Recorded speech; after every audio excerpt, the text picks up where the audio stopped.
मैं आपको बहुत बार समझाया, प्लीज इस चीज को इस तरह से कर दीजिए तो अच्छा रहेगा। एक बोला मैंने। दूसरा, तुमको समझ में नहीं आता, मैंने कितनी बार समझाया ये बात, फिर भी तुम ऐसा ही करते हो। दोनों सेम ही बोला, इसको मैंने ऐसे बोला और एक इसको ऐसा बोला। तो उन, और तीसरा, तुम्हारा तो खानदानी ऐसा है तो तुम कैसे सुधरोगे? तुम तो, मुझे पता ही है, तुम्हारी माँ वैसी है, तुम्हारी बहन वैसी है, सब लोग वैसी है, तो तुमसे मुझे उम्मीद ही नहीं है।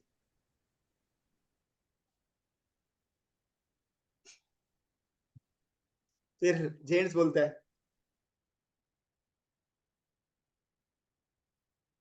कितने बार समझाया है कि ये ऐसे नहीं करना, ये ऐसे नहीं करना, ऐसे नहीं करना, और फिर वो दूसरे टोन में बोल रहा है। तुम्हारा तो पूरा खानदान ही, तुम्हारा मायका ही तुम्हारा एकदम बेकार है। वहां से सब सीख के वही सब तुमको सिखाया है, इसलिए तुम इसी तरह करती हो। तो ये जो बोलने का तरीका, सेंटेंसेस होते हैं ना, आप उसको तीन अलग अलग तरीके से, जब आप बोलने जा रहे हो तो सोचो मैं क्या बोलने जा रहा हूँ, इससे सामने वालों को क्या है, अच्छा लगेगा बुरा लगेगा, और ये सामने वाला मेरे लिए इंपॉर्टेंट है क्या, ये मेरा क्या लगता है। अगर ये जो सेंटेंस में बोल रहा हूँ या बोल रही हूँ, ये मेरा लगता क्या है, क्या ये मेरा दुश्मन है? अगर नहीं है तो मत बोलो उस तरह से। क्या इसके साथ मुझे जिंदगी में रहना है कि नहीं रहना है? बिताना तो इसी के साथ है ना, तो फिर मैं क्यों उससे बिगाड़ू बोल के? गलत है, जैसा ही है।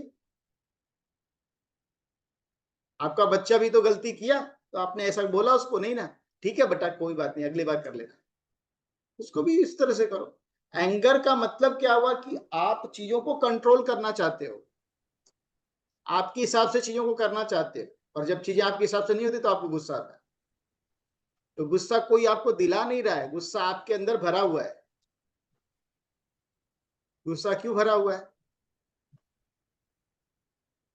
क्योंकि आपके अंदर प्यार उतना नहीं भरा हुआ है, इसलिए गुस्सा भी ज्यादा भरा हुआ है।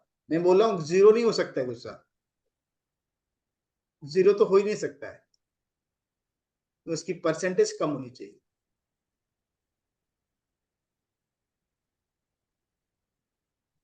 क्योंकि क्या होता है, सामने वाले को पहले वो समझाता है, वो समझता नहीं है, तो सोचता है मैं उसको जोर से बोल के गुस्सा करके बोलूंगा तो सुनेगा, तो चुप हो जाएगा, मतलब चुप कराने के लिए वो ऐसा करता है, वो अपनी पैटर्न को बनाता है।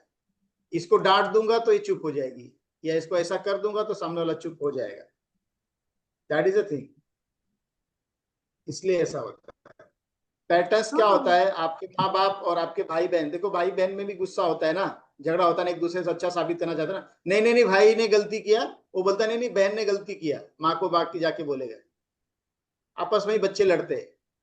और वहां हमारा डेवलपमेंट बचपन से, मैंने तो बोला ना कि चीजें हमारे बचपन से चीजों को हमको डाली गई। हमारा पैटर्न कैसे बना, सबसे पहले जब रोना चालू किया बच्चे ने तो उसको दूध दिया गया, तो उसको लगा हाँ मैं रोऊंगा तो मुझे कुछ मिलेगा खाने को। पहला पैटर्न डेवलप हुआ है, मैं रोऊंगा तो मुझे खाने को मिलेगा। और जब वो कोई चीज प्यार से मांगता था, छोटा बच्चा 3-4 साल का, मम्मी ये दे दो ना, और जब वो गुस्सा करके ये करके दे तो मम्मी दे देती थी, तो उसने पैटर्न बनाया कि गुस्सा करूंगा तो मिलेगा। वो दुकान के अंडरस्टैंड? बाहर जो चीज चाहिए वहां पर पहले रोड पे लेट जाएगा बच्चा, फिर मम्मी को शर्म आएगी तो मम्मी दिला देती थी वो चीज, तो फिर समझ में आ गया ये करने से मम्मी दिलाएगी। जैसे बहुत सारे पैटर्न्स डेवलप हुए, बहुत सारी चीजें, जैसे आप पढ़ाई की उस समय दोस्तों के साथ जो हुआ, उसमें जो डेवलप, तो आपके बिहेवियर पैटर्न ऐसे हर जगह बनते जाते हैं। इसलिए बोलते हैं ना, संगत से गुण होते हैं, संगत से गुण जात। देखो इंपॉर्टेंट क्या है ना, आप लोग को यही समझना है कि आप जो चीज कर रहे हो उसका आपको रिजल्ट्स आज नहीं कल तो मिलने वाला है, पक्का मिलने वाला है। लेकिन उसके लिए आपको ये समझना है कि मैं अपने आप पे काम कर रहा हूं क्या, मैं चेंज हो रहा हूं कि नहीं। अगर आप चेंज हो रहे हो ना, तो आपका पार्टनर, उसको चेंज करने के बारे में मत सोचो कि वो चेंज होगा, वो बदलेगा, ये होगा। आपके नजर में अगर वो बदल गया, आपके माइंड में अगर वो बदल गया है ना, आपके माइंड में अभी भी उसके प्रति कंप्लेन है, उसके प्रति नफरत है, गुस्सा है, और उसके प्रति एक्सपेक्टेशन लेके बैठे हो, तो वो नहीं बदलेगा। आप उसको अपने माइंड में चेंज कर दो कि वो ठीक है, ठीक है, ठीक है, ठीक है, बार बार यही मैसेज दे। वो क्या कर रहा है उसके ऊपर ध्यान मत दो, बट आपके माइंड में अगर वो सही हो गया ना एक बार सही से, यहाँ पे जब इमेजेस बन गई ना और वहां पे वो सब सही करने लगोगे ना, वाइब्रेशंस फील और उसको फील करने लगोगे, उसको प्रैक्टिस करने लगोगे, तो वो रियलिटी में आ जाएगा। तो वो बीज यहाँ पे डालोगे उसका पेड़ बनेगा, फल देगा। सब लोग ये देख सकते हैं मेरे हैंड में क्या है? ओके, ठीक है। Now everyone imagine this, each card in the deck, okay, in this each card, हर एक कार्ड रिप्रेजेंट करता है, represents a small irritation. For example जैसे ये एक इरिटेशन है, this is one unmet need, okay. This is maybe someone interrupted you, or maybe your partner forgot something important. Maybe you didn't speak up when something was hurting, or maybe you just had a rough day. Okay? Each of these moments, okay? You silently pick, ये जो एक एक card है, ये एक एक card आपके emotions, feelings, unmet needs बनते गए और आप एक डेक में भरते गए, ठीक है? You silently pick up a card and put it in your emotional deck. Okay, you don't say anything, you just collect it. Okay, and you keep adding more cards to the stack, and until one day, जब तक वो दिन नहीं आता, when someone says something, okay, some things, or maybe they show you a gesture that you don't like, or they forgot to respond to a message, and bam, you throw the entire deck at them. That is, ये जो आपकी पूरी feelings थी, ये सारी जो चीजें थी, ये सारी इकट्ठा होके you are throwing just at them. And what is this sign? This is a outburst. ये जो इकट्ठा किया था आपने, ये पाइल जो इकट्ठा किया था अभी तक, वो आपने पूरा आउटबर्स्ट कर दिया किस पे? उस पर्सन पे जिसने आपको ट्रिगर किया, right? This is anger, not only something that happened in the moment, okay, not only the reaction of that particular moment, that particular incident, but all the feelings that was piled up from so long, and ये सारी चीज आपने throw कर दी उन पे। And it's easy to throw, ये बहुत इजी है अपने पार्टनर पे थ्रो करना, बट ये बहुत इजी नहीं अपने माँ बाप के साथ या अपने बच्चों के साथ थ्रो करना, वहां पे नहीं करते। बट ये पूरा हम कहाँ करते हैं? जो लाइफ में सबसे इंपॉर्टेंट हमारा रिलेशनशिप है हस्बैंड वाइफ का, उस रिश्ते में हम इसको बहुत लाइटली लेते हैं और वहां पे करते हैं। क्यों? कोई अपने माँ बाप को, बहुत लोग हैं उनके माँ बाप कुछ ऐसी बातें बोलते जो अच्छा नहीं लगता है, ठीक नहीं लगता, तो वहां पे क्यों नहीं करते? हमारे बड़े हैं उसका रिस्पेक्ट करते हैं, बट जब बात आती है रिस्पेक्ट की, जब बात आती है अपने पार्टनर की, तो वहां पे हम ये सब चीजें करते हैं और वहां पे हमारा एंगर बहुत जल्दी हम दिखाते हैं। दैट्स वाई ये रीजन है कि हमारे रिश्तों में जो प्रॉब्लम आ रही है आज के दिन में ज्यादा, उसका कारण यही है कि हम हमारे अंदर पेशेंस कम हो गया है। तो एंगर क्या करता है, कैसे करता है, उसको हम आज डिटेल में समझेंगे। Yes friend. Yes, so today I will tell you कि कौन सा कार्ड कब खेलना जरूरी है। ये सारा एक साथ खेलना जरूरी नहीं होता, you lose the game. Okay, it depends ना कि कौन सा कार्ड हम कब प्ले करते in the game, it depends, ठीक है? It will take you to win और lose. Okay, now moving to the next part, why anger destroys connection. Okay, ऐसे क्यों होता है कि इतना छोटा सा, ये भी एक इमोशन है, ओके, बट ये इतना बड़ा कैसे हो जाता है, ये बिगड़ते हुए रिश्तों का कारण कैसे बन जाता है? Because anger doesn't just communicate our pain, it transfers our pain to the other person, that is your partner. Okay, when we lash out, we use harsh words, or we shut down emotionally, what we are really doing is passing our hurt along. Okay, we think we are defending ourselves. जब हम गुस्सा होते हैं, we think कि we are explaining ourselves. Okay, we are defending, we are giving an explanation to solve the problem, to solve the conflict. But actually what we are doing is we are just passing our hurt to the other person. Okay, and this leads to disconnection. Okay. हमारे जो हमें जो हमें जो hurt होता है, जो हमें तकलीफ होती है ना, वो हम दूसरे पर्सन के ऊपर थोप देते हैं, पास कर देते हैं, जिससे हमें आगे चल के दिक्कतें होती हैं। और वो कनेक्ट करता है आपका जो एंगर है ना, उसको इंक्रीज करने, जैसे बोलते हैं ना कि आग में अगर घी डालोगे तो क्या होगी, आग और तेज जलेगी। तो आग में घी डाल देते हैं।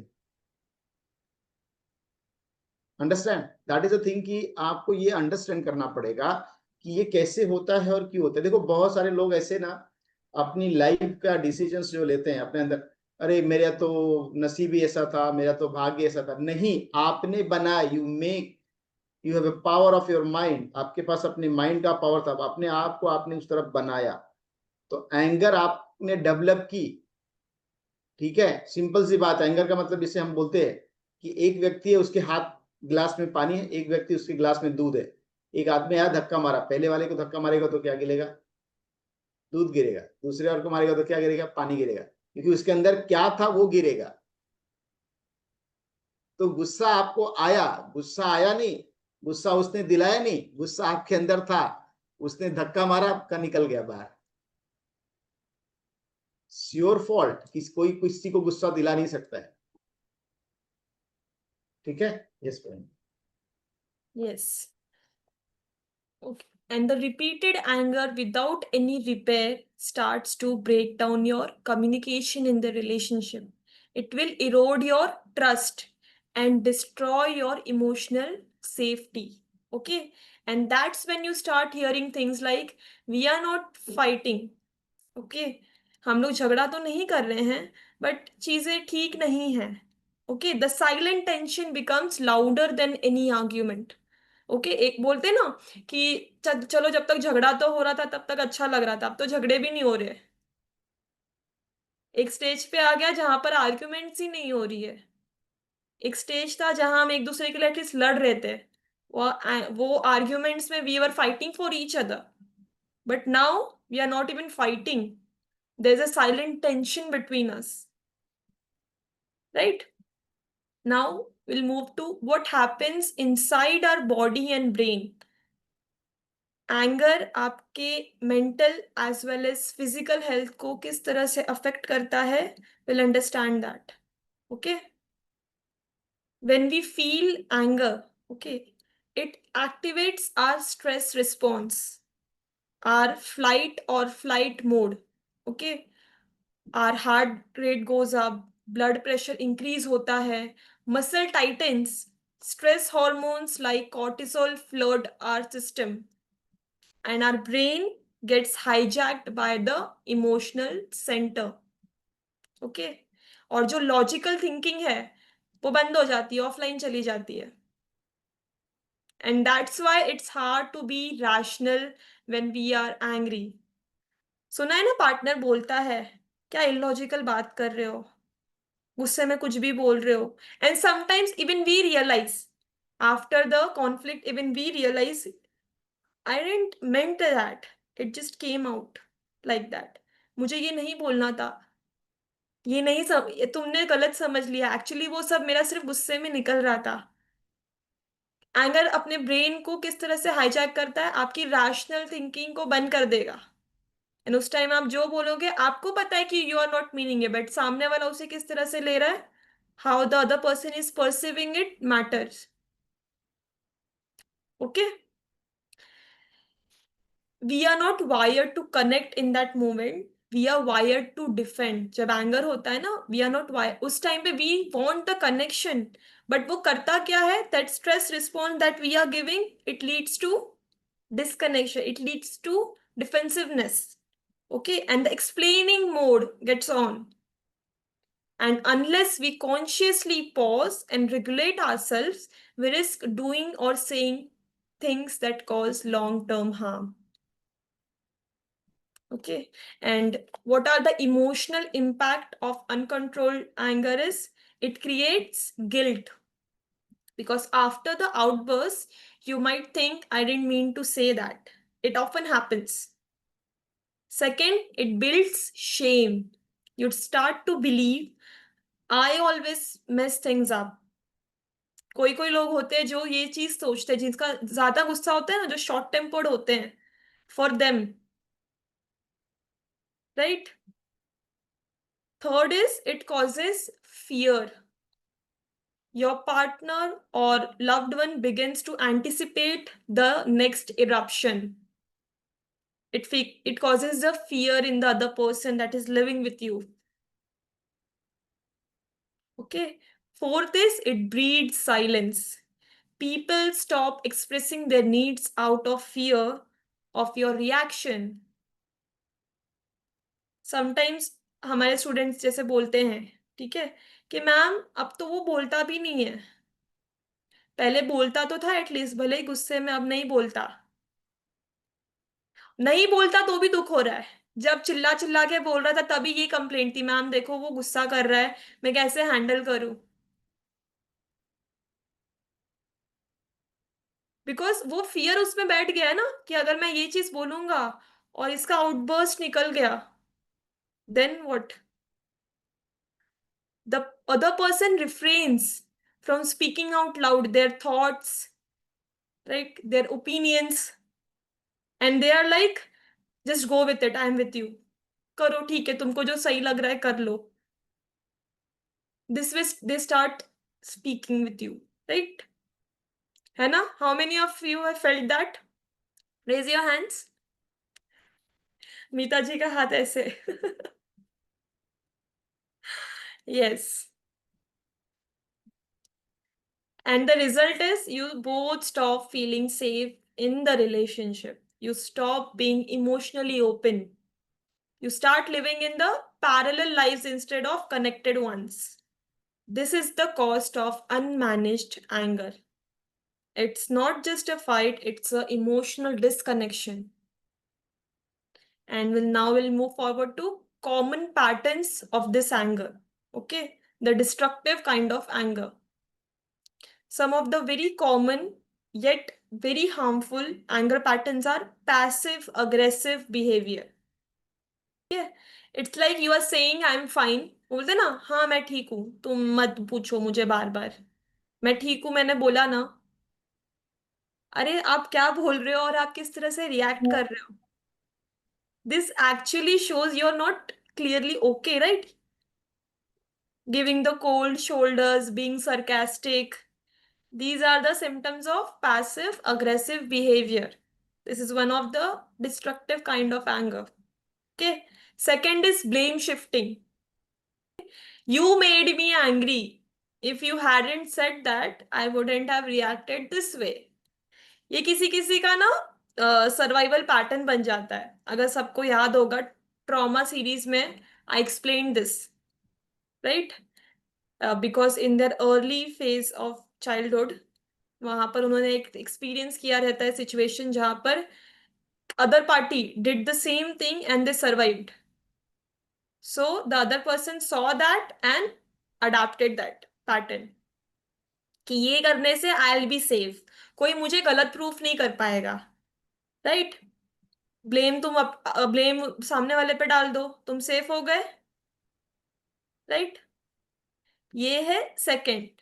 Third is stone वॉलिंग। कोई तो गलत होता ही नहीं ना, अपने हिसाब से कोई गलत होता है क्या? गलत दूसरे के हिसाब से ही होता है, अपने हिसाब से सब सही होते हैं। एवरीबडी इज राइट, सबको लगता है। और जब हमारे पास जितने भी लोग आते हैं ना, सब बोलते हैं कि सर जो भी गलती है ना सब मेरे पार्टनर की है, मेरी कुछ भी नहीं है। और जब 3 महीना ट्रेनिंग लेते हैं तो बोलते हैं सर सब गलती मेरी, पार्टनर की कुछ नहीं थी, थोड़ी थी, उसका रिएक्शन था, उसने रिएक्ट किया। तो ये सबसे बड़ी बात है कि यहाँ पे आपको ना, देखो आपको समझना पड़ेगा कि आप अपने लाइफ में कहाँ पे हो, क्यों कर रहे हो, ये सब चीजें क्यों हो रही। एंगर होना जो है ना, एंगर मैं नहीं बोलता हूँ एंगर जीरो हो सकता है, नहीं हो सकता है। आप if you are a human आपको एंगर आएगा, बट उस एंगर्स को बैलेंस करके अपने लाइफ को कैसे करना है ना, वो इंपॉर्टेंट। जैसे अभी किसी ने पूछा मुझे, अरे ये तो एंगर आप बोल रहे हो, बच्चे अभी कुछ गड़बड़ कर रहे हैं तो क्या वहां एंगर नहीं होना है? बच्चे एंगर कर रहे हैं, अगर बच्चे पे आपको एंगर करना है तो उसका तरीका अलग होता है, ठीक है? किस तरह से करना है, डांटना है, कुछ गड़बड़ कर रहे हैं कुछ, उसको 2 तरीके से आप कर सकते हैं। एंगर कर करके ही तो आपके माँ बाप ने आपकी बैंड बजा दी, आप अपने बच्चों की बैंड बजाने वाले हो, वही करके करो। आपको जो ट्रॉमा मिला और आपकी जो बिहेवियर बनी है, आपके साथ जो आपके अंदर फियर बैठा है, वो आपके पेरेंट्स ने, आपके माँ बाप ने, आपके पार्टनर अगर आपको टॉक्सिक मिला है ना, तो वो आपका बिहेवियर पैटर्न और आपकी थिंकिंग में था, जिसकी वजह से वो सामने वाला कर रहा है गलत। मैं नहीं बोल रहा हूँ गलत नहीं कर रहा है, बट बहुत सारी चीजें हैं वो उसके हिसाब से हो रहा है। ठीक है।